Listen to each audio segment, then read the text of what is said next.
नमस्कार। कैसे हैं आप सब? मेरे हिसाब से आप सभी स्वस्थ होंगे। तो जैसा कि आप जानते हैं, मेरा नाम प्रीति है। मेरे चैनल का नाम न्यूट्रियो फिटर्स बाय डीटी प्रीति सिंह है।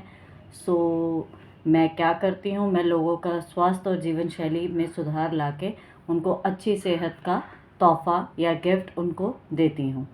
तो आप लोगों के लिए मेरे चैनल में एक एक वीडियो की, एक एक टॉपिक की डिटेलिंग मैं अच्छे से करती हूँ, और जिससे कि आप लोग घर बैठे अपनी लाइफ में जितने भी आपको इश्यूज़ हैं हेल्थ से रिलेटेड, वो आप ठीक कर सकें, और जितने भी पेन्स हैं वो भी आप ठीक कर सकें। तो मेरे चैनल में आप जुड़े रहिए और आपको बहुत अच्छी अच्छी चीज़ें यहाँ पर सीखने को मिलेंगी। और यहाँ पर कुछ भी चीज़ें ऐसे नहीं छोड़ी जाती कि व्यक्ति आधी जानकारी दे के और आधी पे छोड़ दो, जिससे कि वो सोचता रह जाए। यहाँ पर जिस भी विषय को मैं लेती हूँ, जिस भी टॉपिक को लेती हूँ, उसमें एक एक डिटेलिंग आपको देती हूँ। आपके हिसाब से सही है तो मुझे कमेंट सेक्शन में थम्स अप दीजिएगा मेरी वीडियो देखने के बाद। अगर नहीं है तो आप डाउन भी थम्स अप दे सकते हैं, मुझे शो कर सकते हैं। तो इससे मैं मोटिवेट होंगी और मैं समझूंगी कि कहाँ मैं सही चल रही हूँ और कहाँ नहीं। तो आज का मेरा टॉपिक है, फटाफट से मैं आपको बेस्ट सोर्स बताऊंगी हर डेफिशिएंसी बोल लीजिए या हर न्यूट्रिएंट के लिए। तो आपका कैल्शियम के लिए जो है, आपको रागी बेस्ट सोर्स है। आपका प्रोटीन के लिए जो आपका सत्तू होता है, चना सत्तू, वो बेस्ट सोर्स है। और आपका आयरन के लिए सबसे बेस्ट टू सोर्सेज हैं उसके, कि आप एक टाइम का मील आयरन के यूटेंसिल में बनाइए, और दूसरा आपका जैगरी। हर मील के बाद आप जैगरी लीजिए, और उसमें अगर आप सौंफ थोड़ी सी साथ में ऐड कर लेते हैं तो वो सोने पे सुहागा वाली बात हो जाएगी। और मैंने कैल्शियम बता दिया, प्रोटीन बता दिया, आयरन बता दिया। अब मैं B12 बता रही हूँ। B12 के लिए आपको कुछ भी नहीं करना।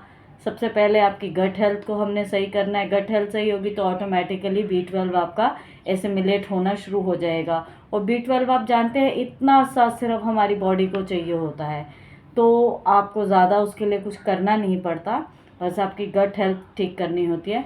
तो गट हेल्थ ठीक करने के लिए आपको सिर्फ सिंपल घर में अगर कर्ड है वो ज़रूर अपनी डाइट में ऐड कीजिए। ट्राई कीजिए यहाँ पे कि आपका होममेड दही हो, ये पैकेट वाला ना हो।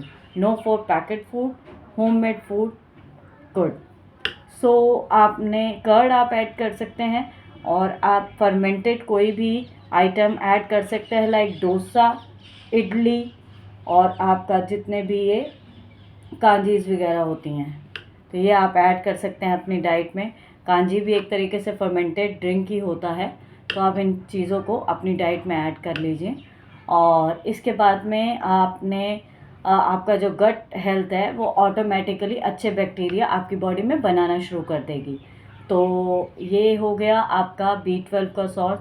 अब विटामिन डी की बात करते हैं, जो आज के टाइम में पूरे वर्ल्ड में सबसे ज़्यादा इसका आप देख रहे हैं, जितने भी फार्माटिकल्स हैं उनकी सेल सबसे ज़्यादा विटामिन डी की वजह से ही है, कि हर किसी को विटामिन डी की कमी है, जबकि हम अपने आप को हिंदुस्तानी बताते हैं।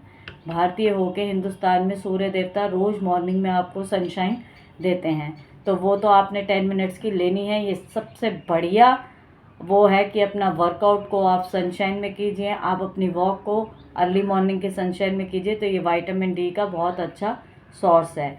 आप मशरूम अपनी डाइट में जब सीज़न में आते हैं उन्हें ऐड कीजिए।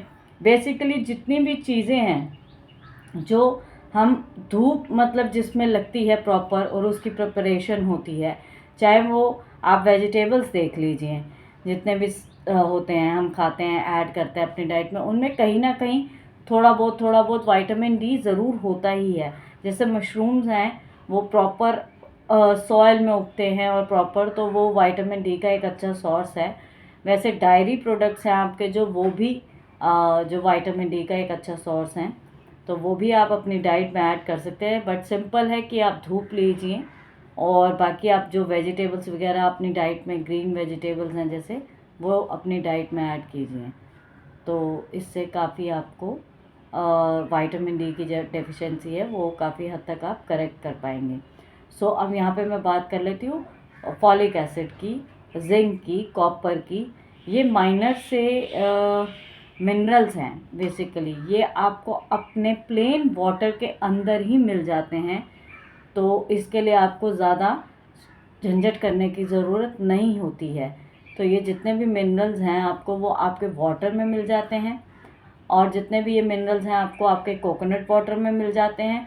तो अपनी डाइट में कोकोनट वाटर ऐड कीजिए, या आप हफ्ते में 2 से 3 बारी सॉल्ट एंड शुगर, इन दोनों को चुटकी सॉल्ट, 1 चुटकी 1 पिंच ऑफ सॉल्ट, और उसके अंदर आप जो चीनी है वो आधा चम्मच डाल के वो आप ले सकते हैं पानी के अंदर। तो ये भी वही काम करता है बेसिकली। तो इलेक्ट्रोलाइट्स इसमें जो हैं वो बढ़ जाते हैं, जो हमारी बॉडी को चाहिए होते हैं, जितने भी ट्रेस एलिमेंट्स हैं, जो मिनरल्स जिन्हें हम बोलते हैं। तो आप ये अपनी डाइट में ऐड कीजिए, तो इससे आपको मिनरल्स जो है काफ़ी हद तक मिल जाएंगे। बाकी आप कॉपर के यूटेंसिल में पानी अगर पूरा दिन पीते रहते हैं ये सोच के कि ये फ़ायदेमंद है, तो कोई भी चीज़ ज़्यादा हमेशा नुकसान करती है, चाहे वो प्यार हो चाहे वो आहार हो। तो आपने क्या करना है यहाँ पर कि आपने मॉर्निंग में आप या तो टाइम रख लीजिए कि रात को आपने यूटेंसिल में रखा, और आपको पता है कि 4 से 5 घंटे से ज़्यादा हमें कॉपर के यूटेंसिल में चीज़ जो है नहीं रखनी चाहिए। वो फिर टॉक्सिसिटी क्रिएट करने लग जाता है, टॉक्सिन्स वो जीवाणु पैदा करने लग जाता है बेसिकली आपके पानी में। तो आप ज़्यादा टाइम तक उसको ना रख के, और आप उसको 5 घंटे तक ही आप सिर्फ रख सकते हैं, उस पानी को आप पीजिए। मॉर्निंग में एक टाइम सेट कर लीजिए कि एक टाइम ही आपने हद से हद 2 गिलास पानी कॉपर में रखा हुआ पीना है बस, इससे ज़्यादा नहीं। तो आपकी कॉपर की जो डेफिशिएंसी है वो ठीक हो जाएगी। तो जो आपको मैंने मेन जो बेसिक आज के टाइम में जिनकी डेफिशिएंसीज बोल के हमें मतलब बहुत सारी सप्लीमेंट्स का बिज़नेस जो हम दे रहे हैं अपने फार्माटिकल्स को, और उनको मोटिवेट कर रहे हैं कि वो और मेडिसिन हमारे लिए बनाएं, सप्लीमेंट्स बनाएं। तो मैं डिस्क्रिप्शन में आपको प्रूफ भी दूंगी कि कितनी सेल है विटामिन डी की, कितनी सेल है, आप चेक कीजिएगा। आपके जितने भी सप्लीमेंट्स होते हैं, तो अपने आप को सप्लीमेंट्स से ना ठीक करके अपने खाने से आप अपनी डेफिशिएंसीज़ को और अपने लाइफस्टाइल में चेंजेस लाके आप ठीक कर सकते हैं। तो मैंने मेजर जो आपके जितने भी सोर्सेज हैं जिनकी आज के टाइम में बहुत ज़्यादा डेफिशिएंसी देखने को मिलती है, आज मैंने उसके बारे में आपको बता दिया है। अपनी नेक्स्ट वीडियो में अब मैं आपसे मिलूँगी, कुछ इंटरेस्टिंग लेके आऊँगी। तो मिलेंगे अपनी नेक्स्ट वीडियो में, तब तक के लिए नमस्कार। खुश रहिए, स्वस्थ रहिए, खुशियाँ बांटिए। Stay active, stay alert and stay happy forever. Thank you guys.